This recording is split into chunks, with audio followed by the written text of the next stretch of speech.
Come on, dude. Hey, what is up, everybody? It's the D Lynch podcast. I'm here with very special co-host, Lauren. This is your host, D Lynch. And then we got a very, very special guest, somebody who I respect a lot, my man, Wrekonize. What's up, bro? What up? What's going on? Thank you so much for coming on, man. I know you're a very busy dude, and I've been harassing you for a while.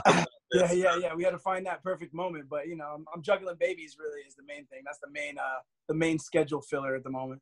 Yeah, man, juggling babies, juggling tours, juggling a number one album. You're a busy man. Yeah, man. Trying to make it happen. Yeah, bro. So, hey, let's start there. I think that's a great way to start. You're coming fresh off a tour, South of Fifth tour. You guys just dropped a brand new album, South of Fifth. It hit number one on the reggae charts. It seemed like it hit number one in a gang of places. Yeah. It hit number one on the reggae chart. It got pretty high on the rap chart too. I think it was like 6 or 7 on the rap chart, which is cool. I don't think it was our highest on the rap chart, but it was close. And we knew that like going into it, we were gonna do a different kind of album, and I just always thought it'd be cool to go into a different genre. And seemed like one of our best chances to do it. And reggae is actually like it's so totally different than hip hop in terms of like everything, you know, like the competition level, the amount of music that gets put out, the festival circuit, shows in general. So it just felt like a cool vibe to like, and it's our last album on our initial contract with Strange. So we all thought it would be cool to do something different.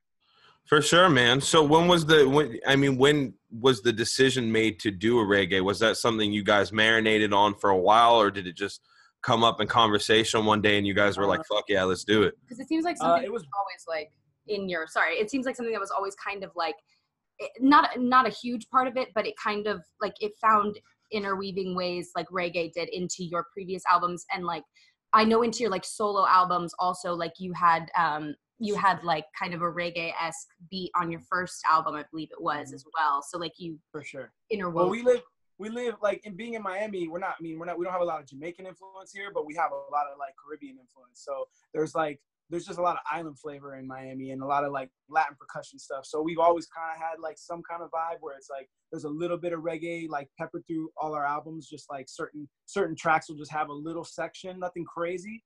And we went on tour like 2 years ago with Dirty Heads. That was the first kind of like real vibe that we kind of caught. And then when we went on tour a year later with Common Kings, Burn kind of started talking about, well, hey, what if we did a reggae album or whatever? And I was apprehensive as fuck about it in the beginning. I was like, I don't know, man. Like, I just, when you say reggae album, it just sounds like my mind goes to the most stereotypical place, you know? Like, I was like, what are we going to do? Are we going to be like, yo, no mercy and fucking doing all this? I was thinking of like the most caricature version of a reggae project, you know? And I didn't know how to like fit us into that. But when they started working on the tracks and then we started actually like laying stuff down, immediately it was like, oh, okay, no, it's organic. It's like, it's not really that we did a reggae album. It's just like a Mayday album that has a specific set of constraints with the music. So the music like has a very reggae focus on it. You know, it uses all the elements that reggae uses. So then once we started making the music, I wasn't apprehensive about it anymore. That's awesome. And did you guys collaborate on the beat making? Because I know that you make beats. I know that, but I haven't talked to you guys much about like who really focuses on that. I was curious about that too.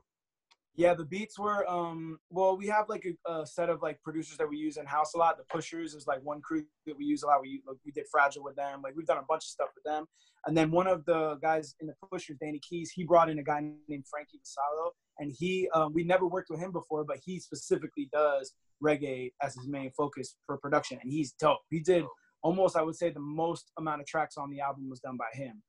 So he came in and just brought us like a gang of tracks, and already we were like, yep, that one, boom. So that's awesome. Okay. The Pushers did a few. Then we went to Seven, text producer for a couple, and Burns just told him kind of like, hey, we're looking to fill in some blanks. We need like reggae trap. That's all he gave him. And Seven's just like a magician. He's like amazing. So he did Run Up with Tech, and he did Shelter. I love it. Both of those tracks. Both those tracks. Yeah, he bodied those. So Burn was very heavy, like influencing like people, talking to the producers up front. At that point when we were collecting the beats, I was just about to have my kids, and then I had the kids in the middle of that process. So like there was a portion of time when I wasn't even in the studio, so I had to like play catch up to a lot of stuff. You know, But we had some tracks. We had like kind of selected them while I was there. But then when they really started to flesh stuff out and Burns was laying his verses, I was in the mix, bro. There was nowhere to be found.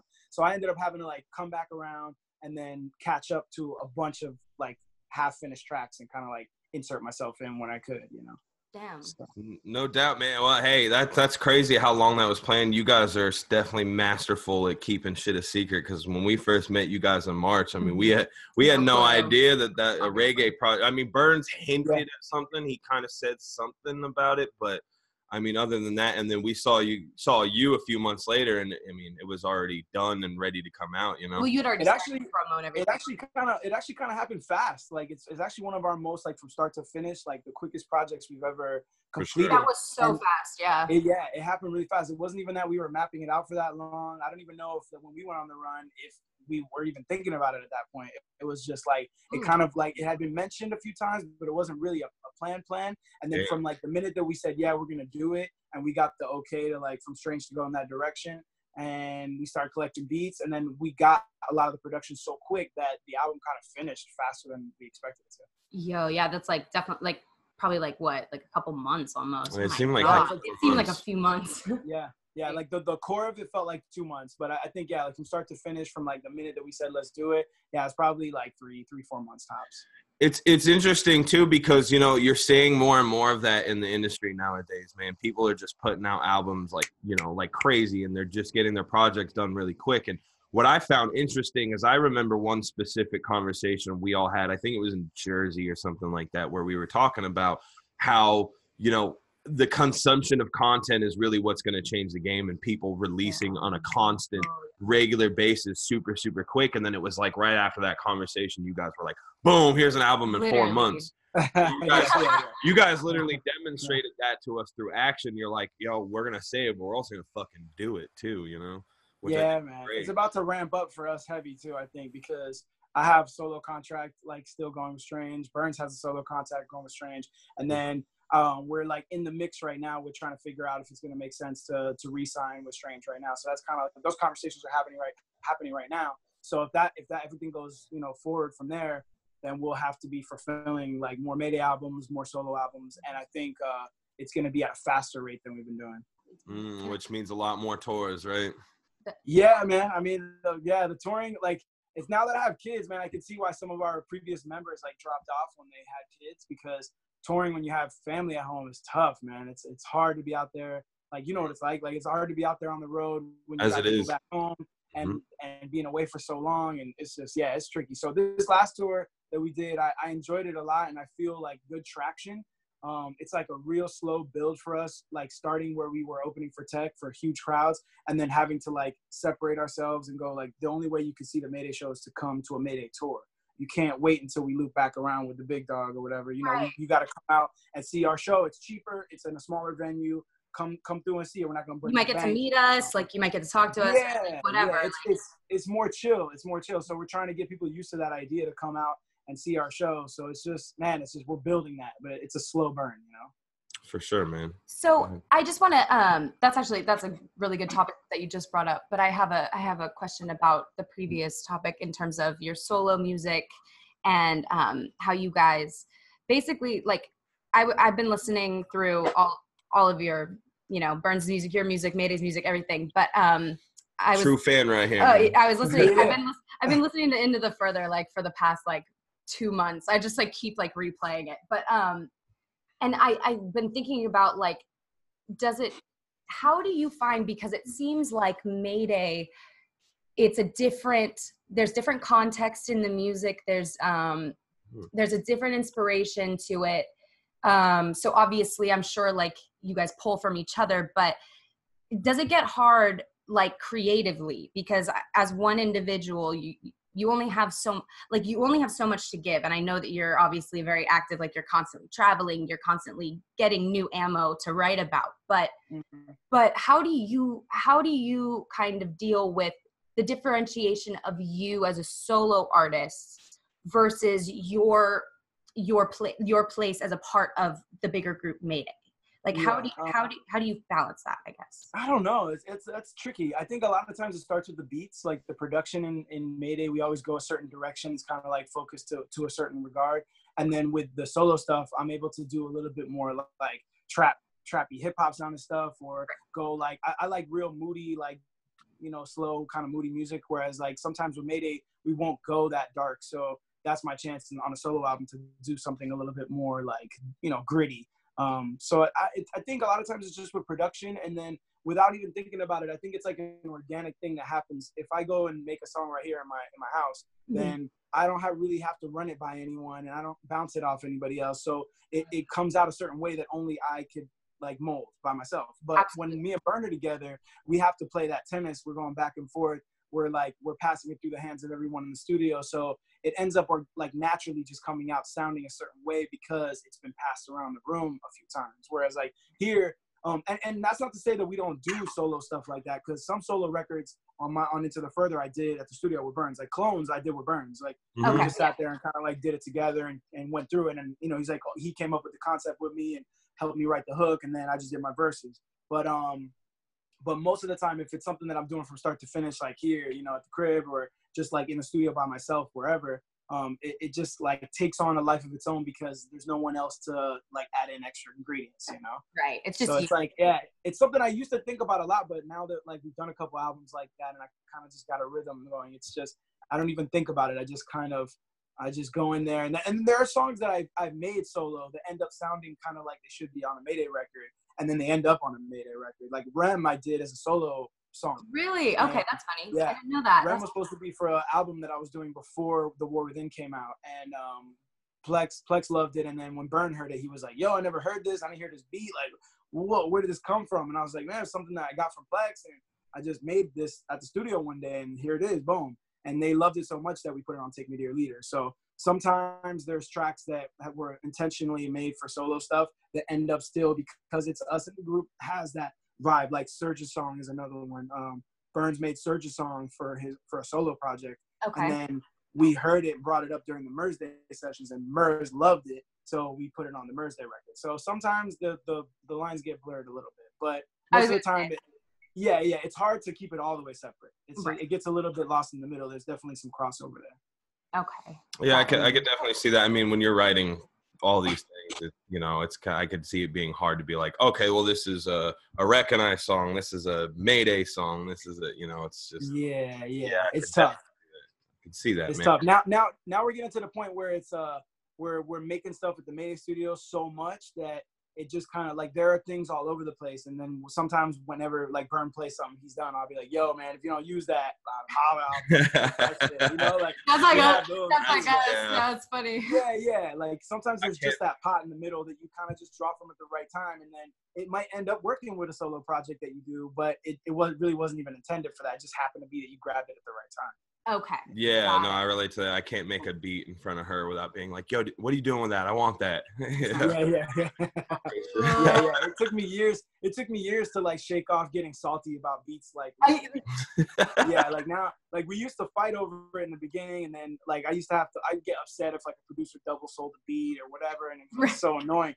But now, like, I fully believe that like whatever is meant to be is meant to be, and I've had like producers give the beat to someone else and it didn't work out, and I had to like forgo a song, and I'm just like, it wasn't really meant to be. I'm sure whatever it is, it'll find its place, and eventually it seems to always find a spot, you know? Yeah, for sure. And you always kind of find like I found that while you might get strung up, I've definitely had to come to understanding of like how to let that go and stuff, because like my last producer, he double sold the beat after I had already like finished it and stuff, and that was really tough. So like I've been there like before, and I've had to get over it, because I found that like you're going to find that feeling again of like, as long as you keep looking for the beat, for sure. You're gonna find that feeling again of, oh my God, like I can write to this right now, like I can just like I've already got the idea, like, so as long as you keep looking, Did you already write a song to it when he double sold it? Oh yeah. It was already. We were actually releasing the album.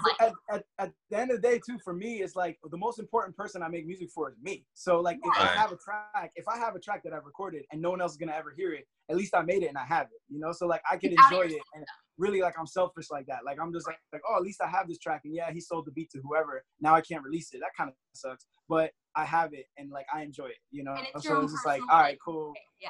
That's a good attitude. I like that. I feel like that's how every artist should be, because I mean, really, you're making music for yourself, you know. Yeah, man, for sure. Everything else after that is a bonus. Absolutely. Yeah, for sure, man. Well, hey, man, I wanted to kind of move on a little bit, switch gears a little bit. So, you know, other than, you know, us being homies and, you know, me just having a ton of respect for you, one of the big reasons I wanted you on this podcast is one thing that we really try to do is, you know, kind of shed some advice on people, kind of try to, you know, make it a little less confusing. You know, just as well as I do, getting into this industry at first can be really challenging and very confusing. Oh, man. So sure. There's a lot. You've been in the game for, dude, forever. There's so many different things that people know you for, which I think is so fascinating. Yeah. There are people that know you for the MTV battle. I have homies, bro. I have homies that know you for the one Grind Time battle you did. You know what I mean? Yeah, bro. I was actually talking to my cousin, and he's like, who you interviewing next? I was like, oh, Wrekonize. He's like, from Grind Time? I was like, yeah, the one Grind Time battle. Yeah. Yeah. Good yeah. times. But then people know you from Mayday. People know you as a solo artist. Not that they're the same people, or not that they're different people, because they're very much the same dude. But what was the journey of Ben becoming Wrekonize? Man, I've been using that name, and I've been like basically an MC under that name since I was in the 6th grade. Oh, really? Yeah. Since I was like 12 or 13 years old, I was using Wrekonize for graffiti, and I used to try to do graffiti or whatever. And I thought I could draw, but I really couldn't. And I realized after a while of like really trying that I wasn't really that good at it. But I love the name. I lifted the name off of Martha Cooper's Subway art book. Like on the cover, there's a train that had Wrekonize written like that on the cover. Okay. So that's where I picked it up. And then it just stuck. It also stuck through middle school, and I started just rhyming like under that name. And then yeah, that was it. It's never that I've always just been that, and I felt like I was always kind of the same person. But there's definitely an evolution, and I feel like some of my friends that I grew up with in Miami, they're very they don't put their history up. Like they don't share their old stuff. Whereas like I've always been like, now I want people to see that I feel like I got better, you know? So when I was 19, if you hear the shit that's on YouTube from when I'm 18, 19 years old, it sounds noticeably different. Like my vocal tone is different. The rhymes are different. The focus is different. The cadence is different. You sound a lot better. Oh yeah, I used to be way better. Sure. Nah, yeah. And that's another thing. Like that's really what changed. It really wasn't it was just me evolving as a teenager to an adult. Whereas like as a teenager, I was very like underground, anti-establishment, fuck the government, fuck commercial shit. You know, I was super into that. That was my shit. That's what I came up on, you know? Yeah. So I was very like angry. Yeah, I was definitely angry. That's where battling helped, because like I was able to focus that anger into something that needed a little bit of like anger, you know? When I see battles with myself now as a kid, I'm like, holy shit, I was mad. Like, what the fuck? Like, but I wasn't like I wasn't a brawler. I didn't have a big brother. I was the oldest of all my siblings. Like I had no place to like really put that energy, and I wasn't a fighter. So that was the only time that I could get into confrontation with people and stomach it. Cause I'd never been the kind of person that was like, yo, I'm gonna go fucking fist fight this motherfucker. Like never been my vibe. So battling was the one time that I could like, under the rules, like go and stare another grown man in his face and like say disrespectful shit to him and not have to fight him and shit, you know? Like, so I loved it. I thought it was cool as fuck. And really, it was always a means for me to get into the music business. I always wanted to do music. Always from the jump. My father was a songwriter, so I grew up watching him write songs and went to the studio with him when I was a kid. So I always wanted to do that. And when I went to Miami the first time to like get into the scene, I'm like, oh, there's a jam. I got a flyer or whatever. And I was like, oh, there's a jam here. Maybe I can go try and find a producer that'll give me beats or whatever. And I went there, and all these kids, they went to school together. So all the kids in Miami knew each other. They had all these little cliques and groups and shit. And when I came down from Broward, nobody knew me, and nobody was trying to fuck with me at all. You know, they didn't want to give me no beats, or they didn't want to nobody was really trying to work with the kid from out of town, you know? Sure. So the only way that I could see to get crack into that bubble was battling, because I was like, okay, none of these kids are fucking with me. And then they're like, oh, and here's the MC battle. And then I saw the focus and all the like energy that everyone in Miami put into the MC battles, that I was like, damn, all right, I think I could probably do this. Like, I could get down with this. And it was the only way that I could see to gain respect. So then I started battling in Miami for that reason. So it was always kind of like a means to an end. Like, yo, I'm really just here. I mean, I did fall in love with battling after that, but it was always just so I could get that dude to be like, oh, fuck with that kid. Here's a beat, you know, whatever. Yeah. Like, I'll give you a track, you know? Yeah. So it really was that evolution of like young teenager that was kind of like angry, anti-establishment, got into the battle circuit. And then when I felt like I reached my peak, got out of it and just started recording. And when I linked up with Mayday, that's when Plex and Burn really started to like reawaken my like previous love for like singing and doing a little bit more melodic stuff and mellowing out a little bit. And then just over the years, man, I just started to get like less angry, and I like, you get older, you didn't really have the energy for that shit, you know? Sure. And then I was just like, man, I started to realize like I had a few like key moments in my life where I was like, oh, I probably shouldn't like be the battle guy that's talking shit about people on record. And one of those was I got invited to battle at Lynch Show Power Summit in Puerto Rico.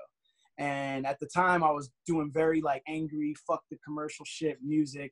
And I was dropping people's names and saying, fuck this guy. And this guy's whack as fuck, you know? And then I went to Lynch Show Power Summit in Puerto Rico, and a lot of the people that I had put on record were walking around. You know what I mean? Like that you had put on blast, that you had talked shit about? Yeah, like I had put a demo out called Breathe, and it was like 13 tracks, and it was a lot of battle shit, and there was a lot of like, yo, man, you know, Nelly's not real hip hop, that kind of shit, you know? Right. And I remember like I had said something about Benzino, I think it was at the time, and he had hit me up once, like called me on my voicemail talking about he was gonna whoop my ass and all this shit. I don't even know how he got my number. But yeah, like I had a few altercations where I was tough talking in my raps, and I'm not really a tough dude. Like that's just not me. So I went to Puerto Rico, and that was when kind of I had the light above my head where I was like, damn, like this is not really the way I want to portray myself. You know, like it was fun to do, and I was battling so much that I was carrying it into the music. But when I got there and I was walking around all these dudes who are really on some street shit, I was like, this is definitely my bad. My phone's clicking. No, you're cool. This is definitely not for me, you know? So I was like, that's when I decided like, okay, I'm going to focus it in a different direction. And I don't want to like talk something on record that I can't back up in real life if it didn't feel real, you know? Yeah. So I kind of made a switch there, and that's kind of just been the slow evolution of like maturing into who I really am, you know? Of course. So it's still going on, because my next question was going to be like, how did you find that how did you like find that I guess place where you like turned into the Wrekonize that you are, but it's still like happening basically, like it's yeah, it's like there was never like one day to the next. It's always been like a slow, you know, like I went from that period, and then I signed a indie deal with this record label called South Beat, and I was working on a record, and they had a bunch of artists there, and there was a little bit of it was their first record label, so there was a little bit of mismanagement. My album ended up getting shelved, and at that time I was getting really cool with Burns and Plex because they were recording as the duo Mayday. Like it was just two of them at the time. So like I got really cool with them, and we were very like-minded, and I was in the studio with them, and they were making music, and I was like, man, this is the music I kind of want to make. I love the vibe of it, and we started to click up, and then there was a natural evolution of our friendship right to where they wanted to expand the group, and they were like, yo, we want to bring in a drummer, and we want to go full live, and we also want to add another vocalist. It's like a no-brainer for you to do it. And I was like, yeah, of course. So then I joined Mayday, and then there's that next like 6 years of like evolution from that to the influence we had with Tech 9 and Strange, and it's all kind of like a slow thing. And then I don't know who the fuck knows what I'll be doing in 5 years from now. You know? So, right, exactly. You should always be kind of. I feel like you should always be constantly evolving, anyways, because you change as life goes. So and it makes it interesting for the people that support you from day one or want to go back through your catalog. They can see how evolution. you changed. Yeah, exactly. I love when people are like, "Yo, I just heard this track Shadows in the Dark in fucking on YouTube and shit. It's from 2001. It's like 17 years old, and you sound totally different." I love that shit because I'm like, yeah, hell yeah, I've been through mad shit, so you can hear it on that song, and then you can listen to something from Into the Further, and you could see like how I've tried to perfect my craft and who I've evolved into. Absolutely, yeah, and that's the whole goal. Like I feel like it's you know, the evolution of like a human being. I read one time like that, you know, you keep as a human being, you keep trying to get to this pinnacle of life, like where you just like you plateau and it's like, oh my God, my life is perfect. And you find like people find that never really happens because life is an evolutionary phase where you're just kind of growing into who you are over time. And I feel like with music, you know, what you come out with at first, it's like, I feel like sometimes it's hard for you to separate as an artist. Like it's hard for me to separate myself from like what I used to make versus what I'm trying to make now. But it's important to do that evolution so that it can inspire other people to like, you know, understand that they don't have to stay in the same place. Like they can evolve and they can make different, you know. There is no promised land. There is no when are we gonna blow up. Like the guys always used to say that in Mayday when I joined Mayday, like, yo, we blowing up today or whatever. And like they always used to like joke around because I was the most like practical, like head on the floor kind of person. Like I was like, yo, there is no from one day to the next we're gonna be blown up or whatever. It just doesn't work like that. And then I had a eureka when I read Hammer of the Gods about Led Zeppelin.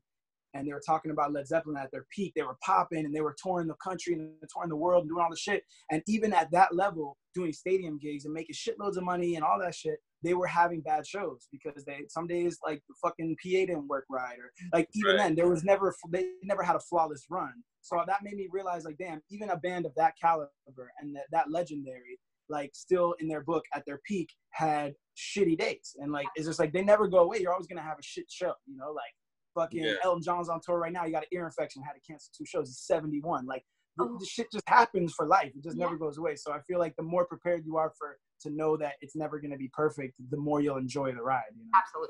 Absolutely, man, 100%. You know, I think I want to circle back what you said about the whole battling thing, and just because you know I related so much to that, man, it's funny. I actually had Lush One on here a couple of days ago, and he and I were talking about how, especially back then, you know, the start of the whole YouTube stuff, and even around the time you did the MTV battle, which I, of course, want to ask you about, that was really one of the only ways to get in for a lot of up-and-coming aspiring MCs, you know what I mean? It was well before the streaming boom, you know, so one of the only ways we could get on was to get in somebody's face and battle them, you know what I mean? Oh, man. For sure. Yeah. But it's also interesting what you said about, you know, getting so into it that it kind of leaks into other things. And, you know, then you realize what's like, you know, this is not really my vibe. I just wanted to talk about that because I related that, and Lush was talking about that too. He was like, you know, when we were real big in like the grind time boom, he's like, I was hearing a lot of guys say stuff like I personally know that they wouldn't do because they're my friends. I've known them for 10 years. And, you know, that they would get tested on that, and it kind of made them go a different route. And he said that's why a lot of guys stopped battling and just started focusing on their music, but it actually worked out better for them because, you know, a lot of these guys are doing bigger things with music than they were doing with battling. So I just found that what you said interesting about that. Yeah, it's the few things I started to find about battling towards the end is the fans of battling are brutal. They're like they are. They're like sports fans. They will slaughter you. They're like combat sports fans. They're like UFC fans, dude. Yeah, man. Yeah. They're brutal, and I'm just not.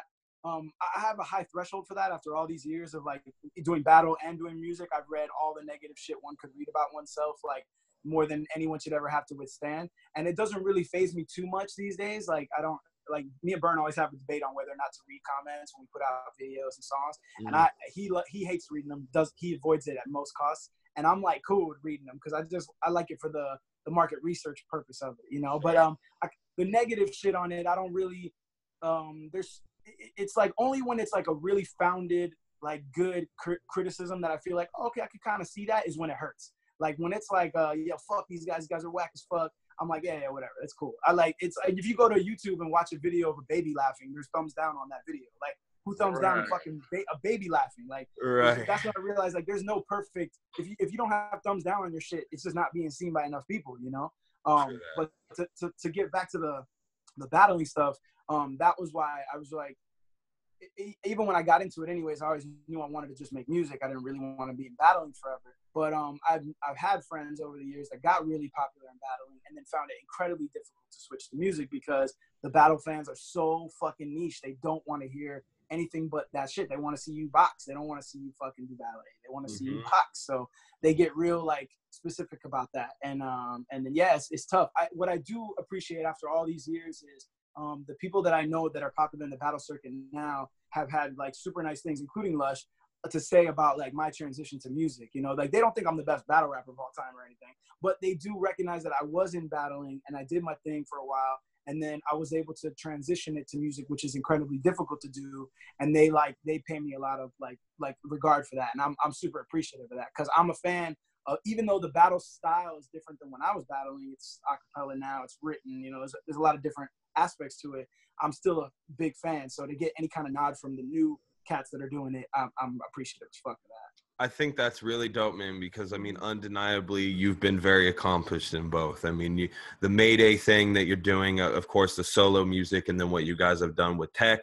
But you know, it's dope because you have all of that, and those are huge accolades, of course, to fall. You know, people know you very well for. But years and years, like well over 10 years after the fact, people are still talking about that MTV battle. Like that shit is so legendary to so many people. I mean, it was, you were such a young kid and you were fucking killing everybody way older than you. You know what I mean? It's crazy because I never harped on it too much. I never was like, yo, you know, only after a few years, of course. Yeah.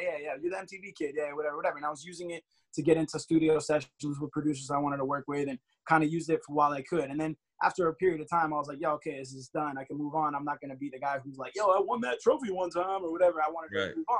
And, when I kind of just like, because I left it in the past, it became kind of like a past life, like memory in a sense. It seems surreal to me now.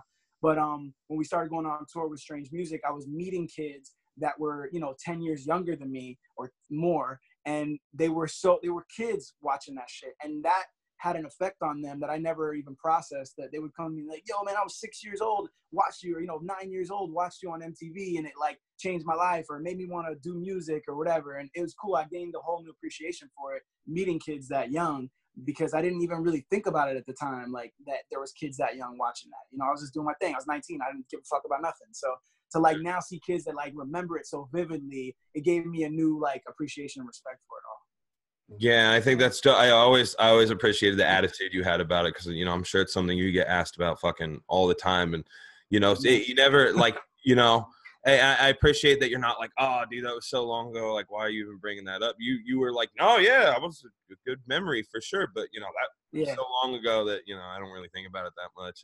I'm British, man. I have a high threshold talking about shit that, like, you know, like some people like, I don't want to talk about it anywhere or whatever. But like, if somebody wants to engage me in conversation about some shit that I did, I'm never gonna be that guy. I would never be like, when I hear about bands that are like, oh, we don't play our number one song or whatever. I'm like, fuck that. Play the number one shit. It's what everybody wants to fucking hear. Like, right. That's why you know what I mean. So yeah, like there's people that still ask me to this day, like, whatever happened with Rockefeller, anyways? And bro, I've had to tell that story a million times, but it's cool. Like, I don't really trip off that, and it's not. Because it's that person's first opportunity to ask me that question doesn't mean that I need to put the stress of I've answered that question a million times on that person. You know, like that's just not how it is. So I've always been like, I've tried. You know, sometimes they get the condensed version if I'm, you know, if we're doing some shit and it's really not the time. Mm-hmm. But yeah, I always try to be like I would hate to shoot somebody down for asking a question that's genuinely like got some merit to it. Yeah, you've been asked that question a million times, including once from me. We were on tour together. yeah. Oh, no, you're not alone. Don't worry. You're definitely in the majority of that. I was like, so whatever happened with that anyway? You're like, this one. My favorite is when I get to when I went on tour with Strange, Tech, Calico, like none of them knew about that shit. And I love when people get to know me because I'm very like chill. I'm like mild mannered now as an adult. So like when they see that video or somebody be like, yo, you didn't know Wreck battled? And they'd be like, nah. And then they show Tech and Calico that MTV shit, and it's like a whole different. It really is like a whole different human. So when people see it now, they're surprised. To me, is always the best because they're like, "Yo, who the fuck was that kid? The angry ass kid?" I'm like, "Yeah, you know." Hey, man, I feel that. So, making that transition from battling. I mean, you've always been doing music, but when you were like, "Okay, I'm gonna go into the music business. I'm gonna become a career musician." What were some struggles that you were faced with in actually making the transition into a career musician? I when I first started making music coming out of the battle stuff, I felt like I wasn't really making the music that I should have been making. I was still a little bit hung up on like the battle like mentality, which the battle mentality is dope for the arena, but it doesn't really like, you can't take it into the studio and get the same result. It just doesn't work the same. So certain aspects of battle rap do work well in the studio, but you really like for song structure and making a song that's catchy and something that really connects with people, you can't just go in there and do 3 minutes of punchlines and, you know, and battle rap someone that's not even there. It just doesn't work. So some of those, I had issues transitioning to really making my best songs. And then definitely like I said, the battle fans and people that know you from battling, they don't really want to, it's hard to carry those fans over into music. And one mistake that I feel a lot of people make is they continue to battle and do the music. That I feel like if you really want to get away from battling, you got to stop that shit. And it's hard because if you get good at battling and you're popular in battling, you can make money off that shit and you get love. And then when you go to make your album and you're like, okay, here's my album. It's like a night and day difference. It's like, holy shit, there was 1,000 people at King of the Dot fucking sucking my balls. And now fucking I go over here and here's my album and it's fucking, there's like 3 people. You know what I mean? It's like, it's a tough transition to make. So it can be real intoxicating to keep your foot in one side and keep your foot in the other side. But I really feel like to really drive home the purpose that you want to build a fan base of music, you got to really ice the battle, you know? So that's why I didn't battle for 5 years. And Cap Callis was knocking my door down to be like, yo, man, I really want to get you for a grind time, you know, an exhibition. And, you know, I think I could put you with No Can Do. And he's like, you know, cut from the same cloth as you are in terms of era. And I think it would be fresh. And it took a while, man. He was asking me for a few months because I was real unsure about doing it. And eventually he was just very persuasive about it. And I liked the idea of doing it because I had never done an acapella battle like Grind Time. I had done a Fight Club in Puerto Rico, and that was acapella written, the whole thing. But I hadn't done a Grind Time ever, and I was a fan, so I kind of wanted to like experience it, even if just once, you know. So that's why I caved to do that, and then it was fun, and I feel like I had that hunger inside when it was done that I was like, man, I feel like I could have done a little bit better, and I would love to like go in and really like. Now that I got the feel for it, I would love to go in and fucking really like establish dominance, you know, but it was tough to do. I didn't want to load up and do it again because that's an easy trap to fall into. I was just like, all right, man, I did what I did. Some people loved it. Some people didn't. And I'm going to keep it moving. It was exhibition anyways. They're going to talk all the shit they're going to talk on YouTube. Let me fucking keep it moving. And here's the Mayday EP. Boom. And here's the Mayday album. Boom. And then just keep going. Right. I was going to ask because you were well into Mayday at that point, yeah? Yeah, we had done, not well into, but definitely a bit. We had done a lot of shows together, and then we did 2 EPs at that point. And no, actually, we'd only done 1 EP. We were about to put out the Technology EP. Like, if you watch the No Can battle on Grind Time, there's a commercial for the Technology EP right before that. So we Yeah, we hadn't even dropped Stuck on an Island yet. So it was still kind of early in Mayday, but I was putting so much focus into Mayday that it made it very labor intensive for me to do the battle, because I was like, that was one thing I wasn't used to. In our era, you just showed up to the club and then you would walk in and they'd be like, all right, man, well, we're gonna call up fucking Tom, Dick, and Harriet to the stage for you and shit, and you're gonna battle him. And I'm like, all right, cool. I look at him and see what's up, and then we just go to it. I didn't have to like stay at home doing research on Facebook. Yeah, now you know who you're battling.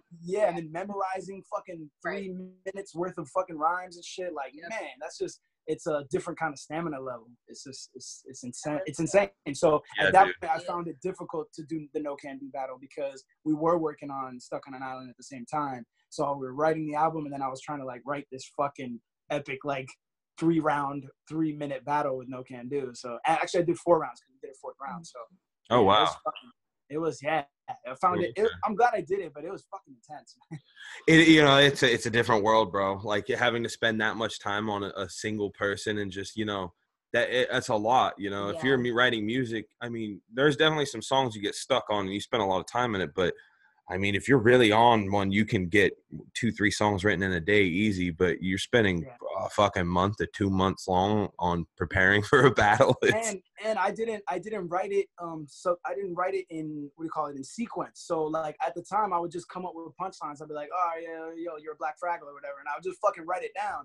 And then I would kind of piece it together later. So I didn't really realize in retrospect, because they criticized me for saying that I did a lot of like the same kind of joke. They're like, I did a lot of gay jokes, right? Which, if you know Miami battle history, that's just kind of what we do. It's always been that. It's one of the things you go to in Miami. Like, that's just, if you go back through battle history in Miami, that's just what we do. Like, it's just, we just emasculate the other dude by calling him fucking gay or whatever it is. You know, we're not homophobics or nothing.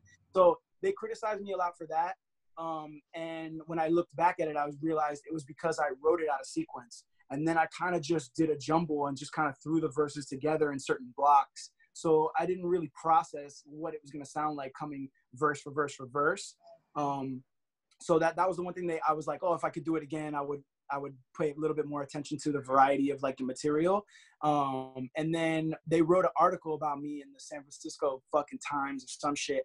And they were calling me homophobic in the fucking, in the thing. And that shit hurt my feelings, dude. I was like, bro, like really? I bet. Like, this is battling. Like, what are you talking about? Like, you don't watch a boxing match and be like, yo, that guy's a fucking domestic abuser or some shit. Right, No, man, he's a boxer, dude. Like, this is what we do, you know? Exactly. So yeah, I mean, I got gay family and shit too. So it's like, it made it like painful to me because there was an article out there calling me homophobic when I'm not at all. And that's when another reason why I was like, yo, I could tell this ain't for me. And that was fucking way before we got into the PC generation that we're in right now. You know, like I can't even imagine battling, saying some of the shit I would want to say and having to fucking go online and like defend myself and be like, no, I don't really think he should kill himself or whatever. Like, fuck that. Like, that's when I was like, oh man, we were from a different era that was way more savage in my opinion.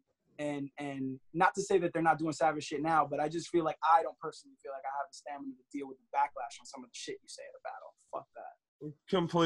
Completely. And I mean, you know, I brought up battling in the first place because it's very much a part of the culture. And being an MC, I mean, like we talked about, it was a prerequisite for a while. You know what I mean? For sure.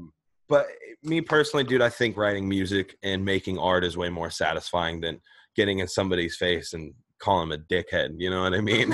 You know what I'm saying? Yeah. I mean, they both touch on different nerves, but yeah, I think also the longevity factor of music for me is what interests me more. You know, real diehard battle fans do remember battles from 10 years ago and do remember punchlines and shit. But I feel like more people are, you know, get touched by music, and it also has more of a positive effect. Obviously, you know, you get people that be like, yo, man, that song you wrote changed my life. I never had anybody tell me that the battle I did, like when I called this dude a fucking whatever, changed their life, you know? So, like, to me, it also never was a question because I always knew it was music for me. So it's like, this was kind of just like a sideshow for me. And I respect everybody who does it now. I'm super hyped to watch Body. Body just came out, that movie that just yeah. I want to watch that. Like, I love the culture. I love the scene. I always have hella respect for it. It's just like, at this day and age, when people ask me if I'm going to battle again, I'm like, I never say never because it's a long life and shit, but like, it's a slim chance at this point. You know? For sure. I don't think I have the stamina for it anymore. So somebody making that step, somebody who decided, I mean, what regardless of what their background is, whether they're a rapper, producer, battle MC, whatever, anybody who's making that step to become a career musician, what's like the biggest piece of advice you could give that person if they were right in front of you telling you? In today's day and age, really is just consistency, man. I feel like a lot of people they have ADD in this like day and age. We have to have too many fucking distractions. So yeah, it's so easy to put out one song and then like think your world's gonna change, and it's really not that at all. You have to like put out one song so that when you put out your 10th song, they go back to your first song. Like a lot of people aren't going to hear that first fucking record or first album or whatever it is. So a lot of people hit me up online asking me like, yo, man, can you give me like advice on my YouTube, man? It's not getting any traction. And I'm like, all right. So I go to check it out for them and shit. And then I go to check out their page and they started it like 3 weeks ago. I'm like, yeah, no wonder, motherfucker, you haven't done it long enough. Like you just have to be consistent. Right. Everybody can put up a fucking song, a video, a vlog, a podcast or whatever. Anybody could do that now. It's very easy to do that. So the only thing that really cuts through is the consistency of, yo, here we are every week delivering you content. You could trust us. You could come to us. You know it's quality.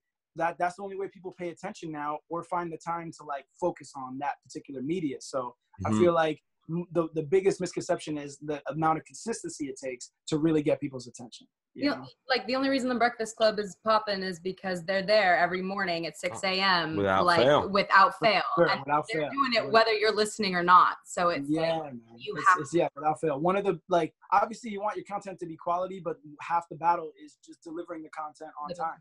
Mm-hmm. You know, there's so many like different things we could be into today, and you can really diversify. And you can make beats, you can make songs, you can do podcasts, you can do vlogs, you can do merch, you can do all kinds of shit. So it's just tough to like really narrow that down and focus it.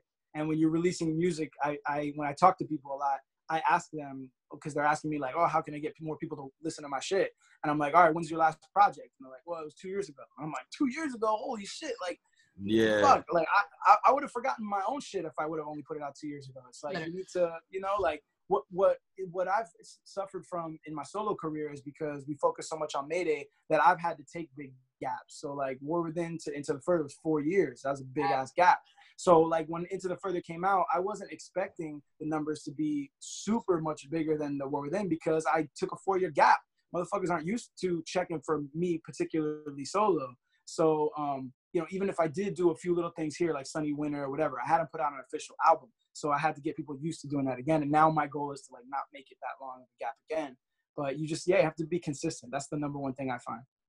Yeah, that's so important. Honestly, bro, that was one of the biggest things I got from you and Burns both when I first met you. Like to the point where like Burns pretty much like beat it into my head. He's all, bro, because I said something about, oh yeah, we got all these records, we got this, and this. And he looks at me and says, what the fuck are you doing? Put it out.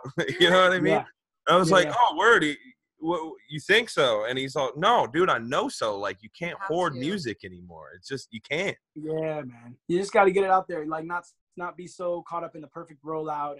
And it definitely like for people that are just starting out, like when there's a dude who's putting up his first song, sometimes he gets so caught up in the whole, like, the grand scheme of it all that he forgets to put out the first song. And then nothing starts until you put the first song out, you know? And I have friends that got into production that they were like, oh man, you know, I haven't really like made beats yet because I'm like, I got to get my machine right. And I'm also thinking of getting this, that. I'm like, yo, you're worried so much about the tools. You're not making no music. You got to really just fuck thinking about the next machine you're going to buy. You just need to make shit with what you got right now and then slowly evolve from there. But if you're not producing the stuff, nothing happens.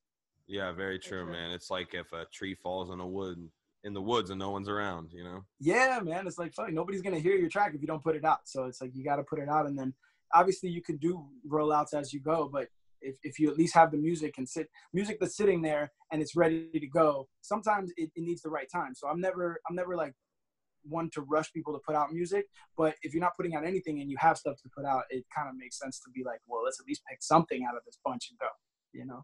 Right. Yeah, 100%, man. 100%. Did you have something you wanted to say? Honestly, I was so into that conversation, I think I might have forgotten. Sorry. The best of us.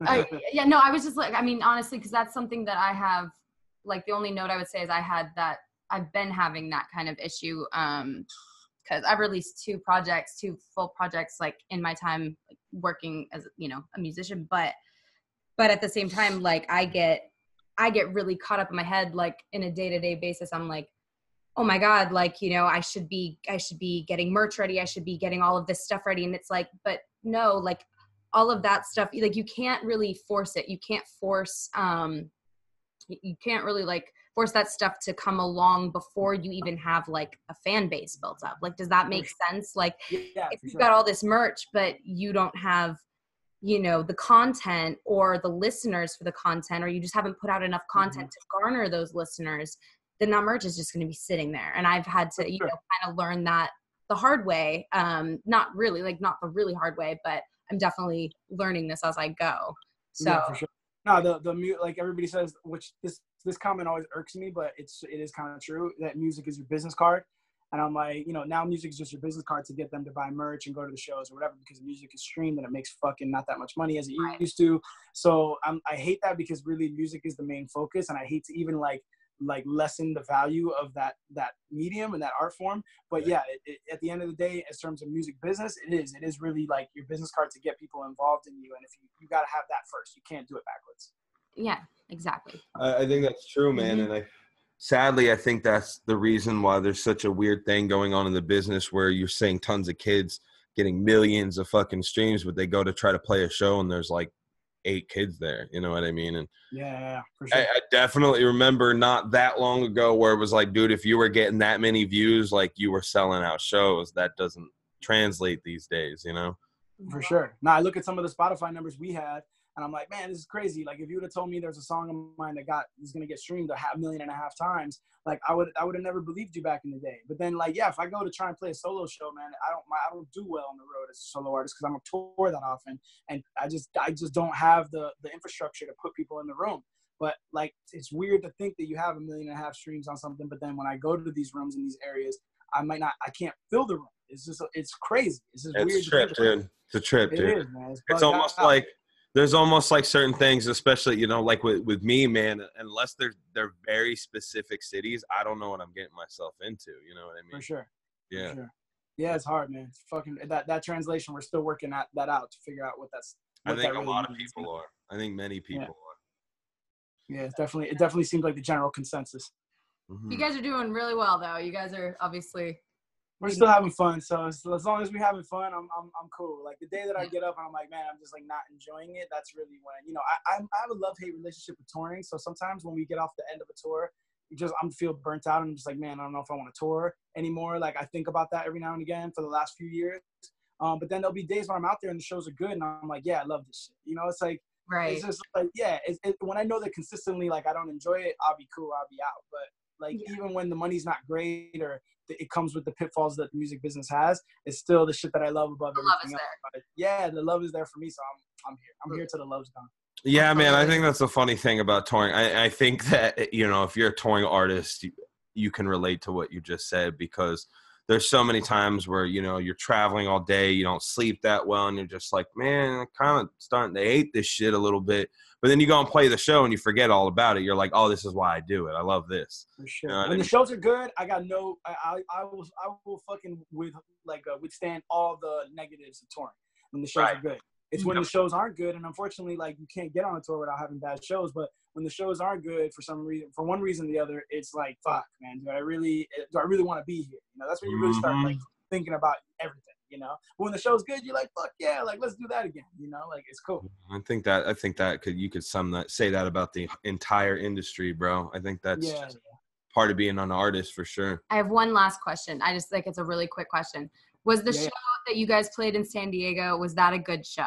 Like, be honest. Nah, I wouldn't consider that a good show as far as like our tours. Yeah, I wouldn't either. A lot of the people that do fuck with us in San Diego, they don't like that venue.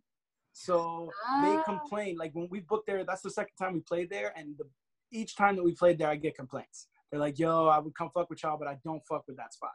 So so it's like, it's not, I could see why. It's not really the greatest spot. So that little open air section, the sound is okay. It's, you know, it's a dive bar for real. So really? I feel like we suffer there, like our attendance, because we do have people in San Diego that fuck with us from Strange alone, and they just won't come. They won't come to that venue. So I don't know. Yeah, that venue is really weird, man. They do treat us good there, so it's hard to like be like, fuck that place. But I could see that we're not getting the crowd that we deserve there because we're missing people out specifically because of the location. So it wasn't really a great show, but and San Diego's funny like that. San Diego's funny like that. If they don't like the venue, I'm trying to figure out if there's another place that we could play that'll be better, you know, that'll be better suited for our crowd. For sure, man. I got a few suggestions I could shoot your way privately. There's a club that's starting to get a lot more hip hop, you know, especially more independent artists and stuff like that too. On that cool. Yeah, we'll talk about that later. But I mean, you guys killed it either way. Your set was awesome. Yeah, it was awesome. We try to have fun regardless, man. Like we've done a bunch of shows over the years of like you know, we did big shows with Tech, and then we had that humbling moment where you go on tour for the first time on your own, and you're like, whoa, this is totally not. It's not that we expected to get Tech numbers, but in the normal music business, like strategy, if you go on tour with a bigger artist multiple times and he has 5,000 people in the room, when you come back around to that city, you should be getting at least 600 or 700 of those 5,000. So that, for some reason, all the promoters that I talk to, when it comes to Strange music, that drop off doesn't work the same as it does in you know, traditional music history. For some reason, people really love to go to see Tech, and they're not as amped to go see other artists, or they know that the artists of Strange tour together a lot. So they'll wait for all the artists to come back around and save money on the ticket and buy that one ticket rather than go and see it Tech, Mayday, Sesh Crew, whatever, you know? So we're trying to navigate that space and figure out how to make it the best we can. And like I said, we've been so used to playing shows like that on the last like 4 years, that we're, no matter what, we just go out there and like, all right, bro, there's 5 people out there, there's 20 people out there, there's 100 people out there, let's just go have fun, you know? Right. And that's the most important thing, man. Like whether there's 5 people or 5,000, you got to go out there and you never know, and you never know who's there. You never know who the fuck is there. So like we've played shows that were like obviously not great, And then we made business connects or met people that ended up like helping our career or contributing to our career off those shows. And they're like, yeah, man, and people can tell when obviously the energy isn't in the room because there's no people there. And then they see you doing your thing. It makes you look like more of a pro. So you never know, like you can't go out there and just be like, man, I've seen so many rappers go out there and be like, man, fuck this, I'm doing one song and I'm out of here because there's only 5 people. Right. Like, a few of those 5 people might have traveled hours to see you. So fuck that. If there's one person there and they came from wherever to see you, they deserve a show. Like, so you got to give them that show. And then on top of that, you never know who's going to be there that might want to fuck with you in some way, shape, or form. So you got to do your show to the best you could do it. So that's always been our attitude. Yeah. For sure. I mean, well, that's how you guys got signed by Strange in the first place, right? Was for your live performance. Yeah. Tech Heard stuck on an island through Dave Joyner, and he loved the music. And then they set up, they weren't signing anyone at the time, and they set up audition basically for us to go and open up for Tech in Fort Lauderdale and Orlando. And we went and played those shows, and basically Dave Joyner kind of like slipped it in and was like, hey man, like let me all the crew hit me back, tell me what you think of this group Mayday, I'm having them open. And then they all kind of went back and was like, yo, these guys are amazing, they did a great live show, they were super like on point, professional, on time, like we hit all the marks, and then from there like the conversation started. Within a few months we were in Kansas City like talking about signing to them. Boom. Awesome. Well, there it is. Awesome. I mean, that's important. Well, shit, bro. I don't want to keep you too much longer. I know you got daddy duties and you're. Oh, yeah, man. I'm about to take my twins out right now. Yeah, man. Well, hey, this is something we do with every guest that comes on. What are Wrekonize's 5 rules for success? I know it's a little bit loaded, so it could just be quick off the top of the head. Oh, 5 rules for success. Let's see. Consistency, for sure. Originality. I would say really like at the start of the day, being true to oneself sounds kind of corny, but I find that to be like a lot of people's problem. They don't really know how to like be true to themselves, or they're trying to be something they're not. So that's 3. Respect, I would say, is a big one for me. And I've seen a lot of artists get by without this, but for me personally, it's just like I when I go to a venue, when I work with somebody, when I do a feature for somebody, like the respect level always has to be high. There's nobody I've ever worked with that I feel like could come out and say like, yo, Wrek was a dickhead, or he didn't respect the process, or he fucking like diva'd up on us. Like, I don't have that story. So I feel like respect is a big one that people don't kind of like never really pay much mind to. And number 5, that's a good one. Let's see. I guess really enjoy the process, like we were saying. Like if the love is there, like pay attention to the love. Yeah, like, man. If you're focused on you want to blow up, or you want to fucking be rich or whatever, and you focus on something specific, like I don't find that that's the healthiest way to do it. It's really about the love for what you're doing, and then everything else kind of falls into place from there. So I feel like if the love is there, pay attention to that. When the love's not there, cool, switch it up, go take a break, or figure out something else to do. Right. Cool, brother. Well, hey, Awesome. man, that was a great answer. Thank you so much for coming by and doing this interview. Yeah. My pleasure.